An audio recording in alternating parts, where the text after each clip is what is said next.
Hi mga sisi ko! So today's the day na bibilan ako ng aking husband ng gift niya para sa akin. Well anyway, kamusta naman ang inyong kapaskuhan?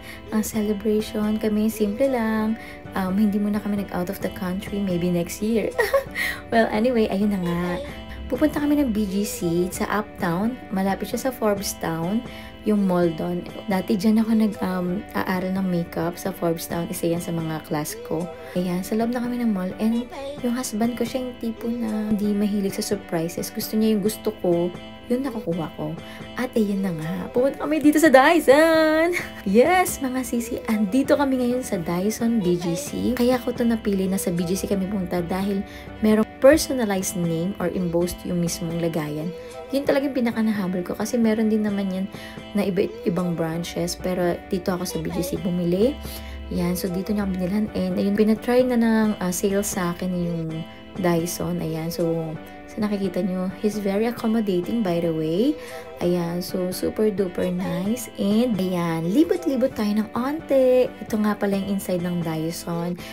Alam niyo ba mga sisi, gusto ko yung kanilang flat iron pero out of stock. Dapat, yun yung bibiling ko. So yun, ito na yung napili ko which is my second choice. Yung isang set ng air wrap. O, diba, bonggang mami, sisi nyo, may Dyson. Sino ka dyan?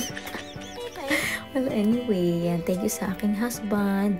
Alam nyo, ito yung pagpipilian kung anong gusto mong design ng names mo, colors, and ayun, kung ano yung gusto mong kulay ng lagayan. Yun na nga. At meron din sila mga ibang products na pwede nyong pagpilian. Naalala ko nung college kami, nililibre niya lang ako sa karinderya. At nililibre ko rin siya, no? Siyempre, libre-libre rin ako. At sa 7-Eleven ngayon, may pa-Dyson na mister ko. O, diba, 20 years, kailangan, kung gusto mo ng king, kailangan maging queen ka. You should take care of your king, respect him, and make sure na meron siyang magiging dreams. At kailangan din pupush mo siya to work hard dahil ang lalaki talaga ang provider sa family. And after 20 years, o diba, nabibilhan niya na ako ng gusto ko. Yan, like this one, the Dyson, the iPhones, etc.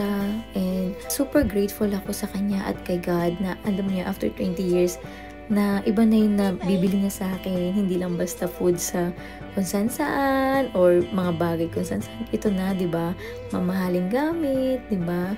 So yung gusto ko lang i-share sa inyo na super saya ko dahil nakikita ko yung growth niya at yung growth ng relationship namin and mga careers namin together. So don't stop believing in yourself and the power of your dreams. I hope you like this video. So please don't forget to give this a thumbs up and share nyo na rin itong video na to. And comment down below if you want a unboxing and review about this product. At dito kumain kami sa favorite naming restaurant sa Yayo. Yun lang. That is it mga sisi ko. I'll see you in my next video. Bye!